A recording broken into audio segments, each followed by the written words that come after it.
جناب محمد رسول اللہ صلی اللہ علیہ وسلم نے فرمایا فر عن المجذوم کفرارک الاسد، کہ جب تم کوڑی آدمی کو، جذامی آدمی، وہ مرض جس میں آدمی کی انگلیاں، اللہ ہم سب کی اس مرض سے حفاظت فرمائے، جذام کا مرض جس میں انگریزی میں کیا کہتے ہیں اس پر،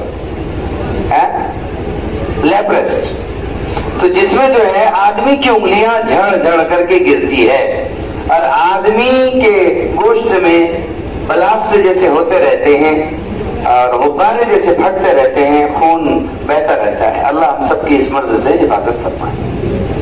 ٹوٹتی بھی ہے، سوکھتی بھی ہے جگہ۔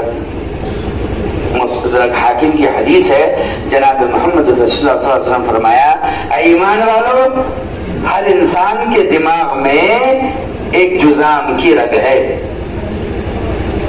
سرور انبیاء کا فرمان ہے، ہمیں اسکین کرنے کے لیے، اگر کسی چیز کا اسکین کرنا ہے تو اس اسکین کے لیے ہمیں ایم آر آئی کی ضرورت پڑتی ہے، سونوگرافی کی ضرورت پڑتی ہے، وغیرہ وغیرہ، لیکن سرور انبیاء علیہ السلام کو جو اللہ نے آنکھ دی ہے، آپ نے اس کو دیکھا جس کو کسی نے نہیں۔ آپ نے یوں فرمایا ہر انسان کے دماغ میں ایک جذام کی رگ ہوتی ہے، اور جب وہ رگ بھڑکنے لگتی ہے اور قریب ہے کہ اس آدمی کو جذام ہو جائے تو اللہ تعالیٰ کا رحم اس کی طرف متوجہ ہوتا ہے اور اللہ تعالیٰ اس جذام کی رگ پر نزلہ پھینک مارتے ہیں جس سے آدمی کو زکام ہو جاتا ہے۔ اے ایمان والو، زکام کا علاج مت کیا کرو، اس لیے کہ اللہ تعالیٰ کس رگ کو ٹھنڈا کر رہا ہے۔ 3 دن کم سے کم نزلہ بہنے دیا جاتا تھا اور پھر چوتھے دن اس کا علاج۔ یہ طبیب اعظم نہیں ہے تو اور کیا ہے، جو آپ کے دماغ میں کیا ہے آپ کو بتلا رہے ہیں، اس میں مرض کی ابتدا کہاں سے ہوگی یہ بتلا رہے ہیں، اور مرض کی انتہا کیسے ہوگی یہ آپ کو بتلا رہے ہیں۔ جب تک آپ صلی اللہ علیہ وسلم مدینے میں تھے، آپ صلی اللہ علیہ وسلم کے مدینے میں بیماری پھٹکا نہیں کرتی تھی، بیماری کو تو ایسے نعمت سمجھ کے بلایا جاتا تھا، اس لیے کہ اس زمانے میں حکیم ہوا کرتے تھے، اس زمانے میں ان کا نام ڈاکٹر ہے۔ یہودیوں میں زیادہ ہوتے تھے ڈاکٹر، حالانکہ ڈاکٹری حضرت عیسیٰ علیہ السلام کو دی گئی تھی۔ جناب محمد رسول اللہ صلی اللہ علیہ وسلم سے 650 سال پہلے، یعنی تقریباً 572 یا 73 سال پہلے، تقریباً 650 سال پہلے اس زمین کے اوپر اللہ نے عام بندوں کو ڈاکٹری دی تھی۔ پہلے یہ زمانہ تھا بقرات کا، یہ زمانہ تھا حکیم سقراط کا، یہ زمانہ تھا ارسطو طالیس کا، یہ زمانہ تھا حکیم جالینوس کا۔ بقرات نے اسلام نہیں قبول کیا تھا۔ سقراط کی داستان یہ سب آپ حضرات پڑھے ہوئے جانتے ہیں، آپ ان کی داستانیں، بلکہ آپ تو بابا طب بوالی سینا کو بھی جانتے ہوں گے، جن کے طب پر آج یہود و نصارہ رشک کرتے ہوئے ایویسینا کہتے ہیں۔ بڑے بڑے بکس القانون انہیں کی لکھی ہوئی ہے، جو عبرانی زبان میں آپ کو ملے گی۔ فن عبرانیات میں القانون انہوں نے لکھی تھی۔ القانون میں انہوں نے یہ ثابت کیا تھا کہ جب ایک جسم قدرتی قانون سے ہٹتا ہے تو پھر وہ بڑے مرض کا شکار ہوتا ہے۔ اس کی ایک چھوٹی سی مثال، ایک مرد اگر جائز طریقے سے اپنی بیوی سے ملاقات کرتا ہے، اسے نعوذ باللہ کوئی ایڈز جیسی بیماری کبھی، اور اگر اپنی جائز حاجت کو غلط طریقے سے غلط جگہ پورا کرتا ہے تو وہی غلطی اس میں بیماری بن کر کے فلاں نام کے ساتھ، سمجھ رہے جی۔ آدمی شربت پیے تو پیٹ بھرتا ہے، جی بھرتا ہے، لیکن شراب پیے تو گندگی سے دل بھی بھرتا ہے، گندگی سے دماغ بھی بھرتا ہے، فطرت سے ہٹ کر کے۔ تو لیکن چونکہ یہ طب جو ہوتا ہے یہ اپنے اندر کرامتی طاقتیں رکھتا ہے، تڑپنے والا اچانک سکون پا لیتا ہے، اچھا بچہ آدمی غش میں چلا جاتا ہے، غش میں ہونے والا آدمی ہوش میں آ جاتا ہے۔ یہ ایسی ظاہری ابدانی کیفیتوں کو دیکھ کر عیسیٰ علیہ السلام کی قوم کو لوگوں نے گمراہی کی طرف دھکیل دیا تھا۔ تو ڈاکٹری کرشمات کو دیکھ کر کے لوگ کچھ اور سمجھنے لگے تھے، اللہ تعالیٰ نے ان کی